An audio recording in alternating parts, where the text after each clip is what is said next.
समय नजदीक आ गया है। नेताजी घर से निकलकर मंदिर मंदिर और द्वारे द्वारे घूम रहे हैं। ईश्वर के सामने मत्था टेक कर जीत का आशीर्वाद मांग रहे हैं। लेकिन नेताजी को मालूम है कि असली जनार्दन तो जनता है। इसलिए मंदिर से निकलते ही नेताजी जनता जनार्दन के सामने हाथ जोड़कर वोट का आशीर्वाद लेना नहीं भूल रहे। मेरा तो हर आदमी का भगवान ही पार लगाते हैं, लेकिन उनका काम और उनका कर्म ही उसको धर्म से जोड़ता है। कर्म हमने जो किया है और भगवान का आशीर्वाद यही मुझे पार लगाता है। तो लोकतंत्र का महापर्व नजदीक आ गया है और नेताजी जनता के दरबार में पहुंच गए हैं। लेकिन ये पब्लिक है जनाब, सब जानती है।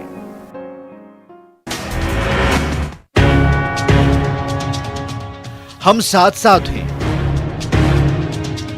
चुनावी मौसम में विरोधियों को परास्त करने के लिए नवादा की जेठानी और देवरानी की जोड़ी एक हो गई है।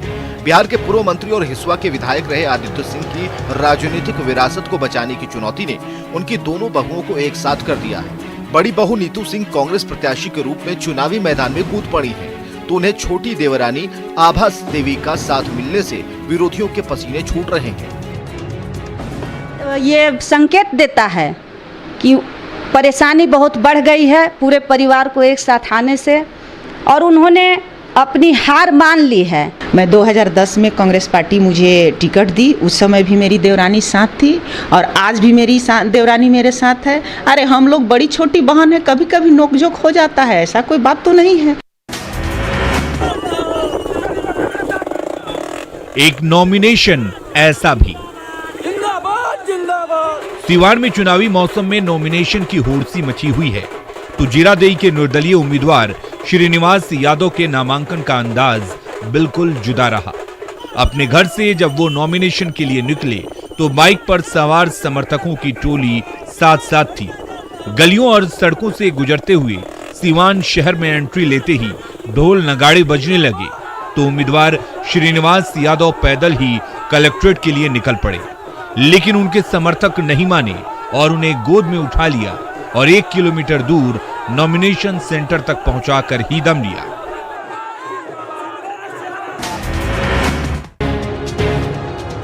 पटना से गांधी सेतु के रास्ते जब आप आगे बढ़ते जाएंगे तो कुछ ही दूरी पर वैशाली का तिरसिया गांव मिलेगा। ये तिरसिया गांव का वही मैदान है जिसने साल 2015 की चुनावी फिजा ही बदल कर रख दी थी। तब लालू प्रसाद ने यहीं पर चुनावी सभा के दौरान ऐसा दांव खेला था कि एनडीए का पासा ही पलट गया था। आज इसके 5 साल गुजर गए हैं, लेकिन तिरसिया गांव की तस्वीर अब भी नहीं बदली है। लेकिन यहाँ के बाशिंदों के जहन में अब भी लालू प्रसाद के भाषण की यादें जरूर ताजा है। भाषण में सबसे महत्वपूर्ण बात बोले थे कि पिछड़ा वर्ग आज सबसे बड़ा संकट में हो।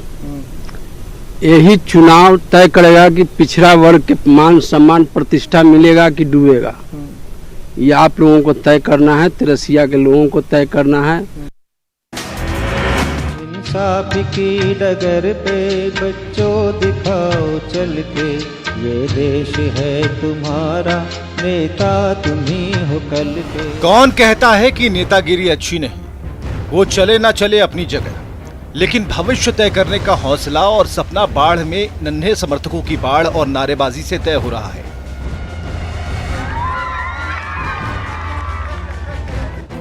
गले में माला वही है जो नीतीश कुमार के गले में पहनाई गई थी। समर्थक थोड़े छोटे जरूर हैं, मगर विकास के साथ ये भी विकास करेंगे, इसकी गारंटी है। नीतीश कुमार जब अपनी सभा खत्म कर आगे बढ़े, तब कुछ बच्चों ने उन्हीं की माला गले में पहनकर उनके ही शब्दों को दोहराना शुरू कर दिया।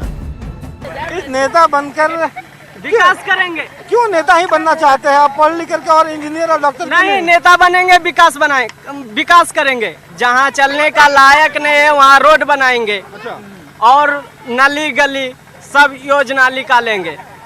मतलब नेताओं का भाषण आपने खूब बढ़िया से सुना है। हाँ। जो सुनते हैं वही बोल रहे हैं। वही बोल रहे हैं। हाँ, नीतीश कुमार का ही।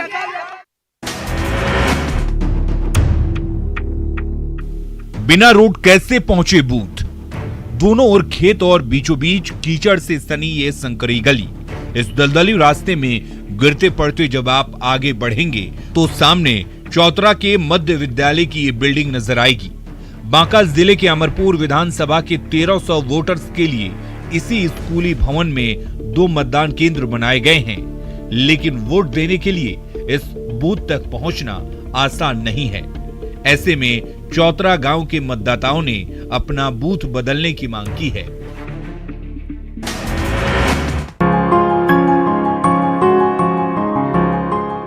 वोट का दीपक।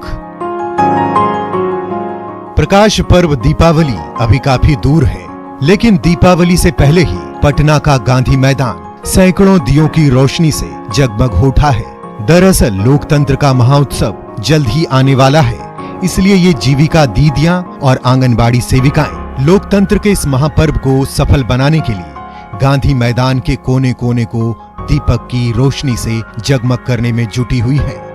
तो हाथ में जागरूकता पोस्टर थामे ये कर्मचारी आम लोगों से अपने मताधिकार का प्रयोग करने की अपील कर रहे हैं।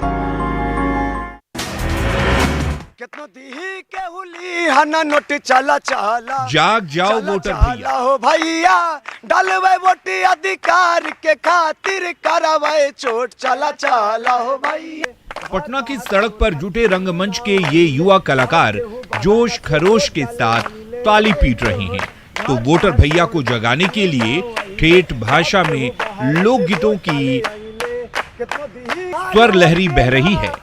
बिहार में लोकतंत्र का महापर्व नजदीक आ गया है, तो ये युवा कलाकार इस तरह के नुक्कड़ नाटकों के जरिए वोटर्स को जगाने के मिशन में जुट गए हैं। इसके लिए गीत संगीत में पिरोई गई लोकगीतों की भी खूब मदद ली जा रही है। होई है हमनी जीता हो खड़िया बुला उसके होय होय खड़िया बुला उसके झांसा में न आई हा आस पड़ोस में तू समझ आई हा नोट के खातिर न करी हा वोट नोट के खातिर न करी हा वोट वोटवा के मिलल अधिकारा हो भैया चला चला मिल के हो। वोट गीत से जागेगा बिहार। चलो चलो मिले। बिहार में वोट पर्व नजदीक आ रहा है, तो पटना के लोक कलाकारों की ये टोली लोक गीतों की धुन और अपनी मीठी आवाज की बल पर बिहार के वोटर्स को जगाने में जुटे हैं। वोटवा के मिलल अधिकार हो भैया चला चला मिल के हो। वोटवा के मिलल अधिकार हो भैया चलो चलो मिल के हो। चला मिल के हो चला बहना मिल के चला भैया मिल के हो चला बहना मिल के हो। लोकतंत्र का महापर्व तभी सफल होगा जब हर एक बिहारी अपनी भूमिका समझे और उसे पूरी शिद्दत से निभाए। तो आप भी इन लोक कलाकारों का संदेश सुने और वोट पर्व के दिन घर से निकलकर अपने मताधिकार का प्रयोग जरूर करें। ना चाहे सोना ना ही रुपया, ना चाहे सोना। दिन में साधु रात में शैतान। सफेद नकाब के पीछे जो दाढ़ी वाला शख्स छिपा हुआ है, उसके कारनामे सुनकर आप हैरान रह जाएंगे। ये शख्स साधु की वेशभूषा में दिन में शिकार की घर की रेकी करता था, तो रात में उसके साथी लूटपाट करते थे। आखिरकार शिवहर पुलिस ने साधु के नकाब के पीछे छिपे शैतान और उसके साथियों को। इसमें एक दरभंगी साहनी है जो कि साधु के वेशभूषा में रहते हैं, परंतु इनका जो मुख्य पेशा है वो डकैती करना ही है। और इन पर अभी तक जो हमारे पास आपराधिक साक्ष्य है, आपराधिक घटना के संबंध में आपराधिक इतिहास, वो 11 कांडों का है। और रब ने बना दी जोड़ी। कैमूर के मोहनपुर गांव के काली मंदिर में उमड़े गांव वालों ने श्रीकांत और रिंकी के रिश्ते को मंजूरी दे दी। दोनों के बीच 2 साल से प्रेम संबंध था, लेकिन दोनों के घर वालों को यह रिश्ता मंजूर नहीं था। लंबे समय तक दोनों छिप छिप कर मिलते रहे। आखिरकार 1 साल पहले दोनों घर से भाग गए। आज जब लौटे तो गांव वालों की पंचायत बैठी और सबने देवी को साक्षी मानकर श्रीकांत और रिंकी के रिश्ते पर मुहर लगा दी। पानी में गांधीगिरी। कटिहार की तमाम गलियां और मोहल्ले लंबे समय से पानी पानी है। जनता परेशान है, घर से निकलना मुश्किल है, लेकिन पानी है कि निकलने का नाम नहीं ले रहे। लेकिन हुक्मरानों की आंखों का पानी जरूर गायब हो गया, तभी तो जनता को अपने हाल पर छोड़ दिया है। ऐसे में अपने नुमाइंदों को जगाने के लिए कटिहार की जनता पानी के बीच गांधीगिरी करने को मजबूर हो गई है। आप देख सकते हैं 1 महीने में अभी तक कुछ नहीं, जैसे कि 1 इंच ही पानी नहीं घटा है। तो हम लोग जो है समाज का कष्ट का पीड़ा देखते हुए हम लोग आंदोलन कर रहे हैं और समाज के जो भी जनप्रतिनिधि हैं, जो प्रशासन है, उनसे विनम्र आग्रह है कि इसका अस्थायी निदान करें। तो पानी से परेशान कटिहार के बाशिंदे पानी निकालने के लिए पानी के बीच आंदोलन पर उतारे हैं, लेकिन कटिहार नगर निगम हाथ पर हाथ धरे बैठा है।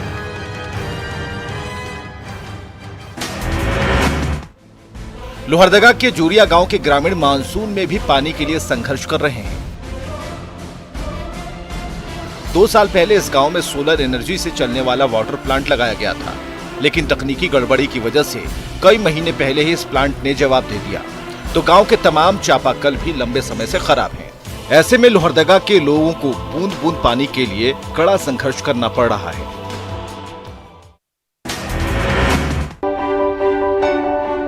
मानसून के दौरान लोहरदगा का नंदनी डैम पानी से लबालब है।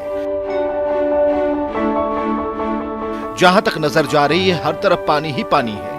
इस पानी को लोहरदगा के गांव-गांव तक पहुंचाने के लिए सालों पहले नंदनी जलापूर्ति योजना का ढांचा तैयार किया गया था, लेकिन करोड़ों रुपए खर्च करने के बावजूद वाटर फिल्टर प्लांट में मामूली गड़बड़ी ने पूरी योजना का बेड़ा गर्क कर दिया। ऐसे में पाइपलाइन के अंदर पानी की रफ्तार थम गई है और प्यासे ग्रामीणों तक पानी नहीं पहुंच पा रहा। लोहरदगा में बालू की सुनहरी चादर पर कलकर करती कोयल नदी बह रही है। चारों ओर फैली हरियाली और ये खूबसूरत आबो हवा कोयल नदी की ही देन है, लेकिन बालू के अवैध खनन के जरिए बालू माफिया इस हरियाली का नामो निशान मिटाने पर तुले हैं। सरकारी रोक के बावजूद दिन के उजाले में ट्रैक्टरों पर भर भर कर सैकड़ों टन बालू का अवैध खनन हो रहा है, जबकि खनन महकमा हाथ पर हाथ धरे बैठा है।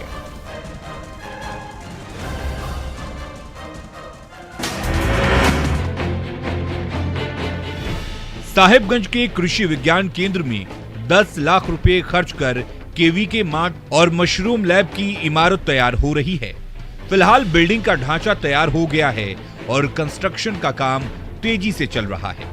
जल्द ही इस इमारत के अंदर न सिर्फ मशरूम लैब काम करने लगेगी, बल्कि इस लैब में मशरूम के बीज भी तैयार किए जाएंगे। ऐसे में मशरूम के किसानों को इसके बीज के लिए कहीं भटकने की जरूरत नहीं पड़ेगी। सरायकेला के बाशिंदों को सुकून की छांव देने के लिए सिद्धो खानो पार्क को बड़े जतन से सजाया संवारा गया था।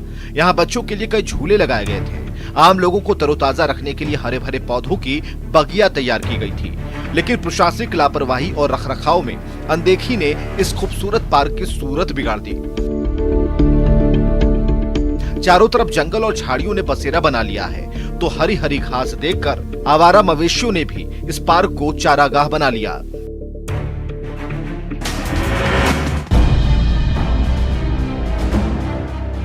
पूर्णिया के बनमनकी चीनी मिल को कभी एशिया का सबसे हाईटेक चीनी मिल माना जाता था, लेकिन आज इस चीनी मिल के नाम पर ये खंडहर बचा रह गया है और उसका बचा कुचा ढांचा भी धीरे धीरे दरकता जा रहा है। साल 1997 में जब इस चीनी मिल पर ताला लगा था, तो यहाँ 700 से ज्यादा कामगार काम करते थे और 5000 से ज्यादा किसानों की रोजी रोटी इससे जुड़ी हुई थी, लेकिन बंदी ने सबकी उम्मीदें तोड़ दी। घाटशिला के बहरागोड़ा में करोड़ों रुपए की लागत से चमचमाता पावर ग्रिड बनकर तैयार है। इसके जरिए बहरागोड़ा ही नहीं बल्कि थालभूमगढ़ और जगन्नाथपुर के बाशिंदों को 24 घंटे बिजली देने का दावा किया गया था, लेकिन सरकारी लेट लतीफी के चलते बनने के बावजूद इस पावर ग्रिड का उद्घाटन नहीं हो सका। ऐसे में करोड़ों रुपए की ये मशीनें जंग खा रही हैं, तो पूर्वी सिंहभूम के ग्रामीण बिजली की आंख मिचौनी से परेशान है। ये भक्ति काल के प्रमुख संत दादू दलाई की तपोस्थली है, जो मरुधरा के कबीर भी कहे जाते हैं, और करीब 420 साल पहले उन्होंने दादू पंथ की स्थापना की, जिसके बाद करीब 300 साहित्यकारों से दादू की वाणी समृद्ध हुई है, जिसमें परमात्मा का चिंतन और शाश्वत शांति का संदेश है। 10 कवियों ने इस ग्रंथ की रचना की है, लेकिन हैरानी की बात तो ये कि सभी कवियों की हैंडराइटिंग एक जैसी है। दादू पंथ में सिर्फ इसी ग्रंथ की पूजा होती है और इस पंथ के हिंदू, मुस्लिम और सिख भी अनुयायी हैं। मुंबई के कांदिवली इलाके के इस वीडियो को जिसने भी देखा उसके रोंगटे खड़े हो गए। 22वीं मंजिल के छज्जे पर, वो भी बिना किसी सुरक्षा इंतजाम के, इस कदर स्टंट मौत को दावत देने जैसा है। सोशल मीडिया पर यह वीडियो अपलोड होते ही वायरल हो गया और फिर कांदिवली पुलिस ने स्टंट करने वाले लड़कों की तलाश शुरू कर दी। पुलिस का कहना है कि कांदिवली पश्चिम में जय भारत बिल्डिंग की 22वीं मंजिल पर यह वीडियो शूट हुआ है और स्टंट करने वाला लड़का फरार है। पुलिस को ये भी पता चला है कि स्टंट करने वाले लड़के के साथ 2 और लड़के थे जो वीडियो बना रहे थे। पुलिस अब तीनों की तलाश कर रही है। सोशल मीडिया पर स्टार बनने के चक्कर में लोग इस तरह खतरनाक स्टंट वाले वीडियो और खतरनाक जगहों पर लिए गए सेल्फी अपलोड करते रहते हैं और हर साल इस चक्कर में कई लोगों की मौत भी हो जाती है। एलओसी के पास सेना ने एक इलाके के लोगों के लिए मेले का आयोजन किया, जिसमें ज्यादातर लोगों ने बढ़ चढ़कर हिस्सा लिया। जम्मू कश्मीर के कुपवाड़ा जिले में यह दूर दराज का वो इलाका है जो बर्फबारी की वजह से साल में करीब 4 महीने तक दुनिया से कटा रहता है और वहां रहने वाले लोगों का सबसे संपर्क टूट जाता है। उन्हीं लोगों के मनोरंजन के लिए सेना ने वहां मेले का आयोजन किया, जिसमें बड़ों से लेकर बच्चों तक के लिए तमाम चीजें देखने को मिली।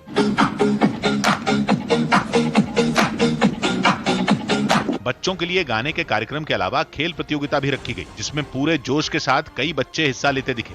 इलाके के कुछ लोगों ने नाचने के साथ वहां करतब दिखाकर भी सबका मनोरंजन किया। लोगों ने सेना की इस पहल की तारीफ करते हुए खुशी जाहिर की।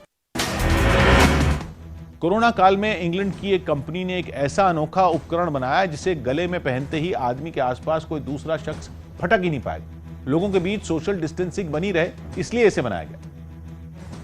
जो लोगों के एक दूसरे के करीब आते ही खतरे की घंटी बजाने लगता है और लोग सावधान हो जाते हैं। कंपनी ने गले में किसी हार की तरह पहने जाने वाले इस उपकरण का डेमो भी करके दिखाया। कुछ दूरी के फासले पर दोनों उपकरणों में नीली बत्ती जलती नजर आई, लेकिन जैसे ही दूरी कम हुई तो उनमें लाल बत्ती के साथ तेज बीप बजने लगी।